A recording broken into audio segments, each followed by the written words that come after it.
אבל בחג הזה, אצל משפחות רבות, יישארו כיסאות ריקים. כיסאות של יקירינו החטופים, כיסאות של אלה שנפלו בגבורה בשדה הקרב.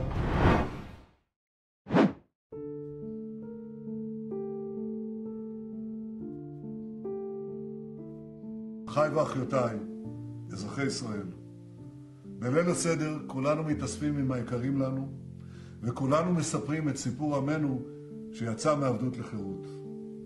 אבל בחג הזה, אצל משפחות רבות, יישארו כיסאות ריקים.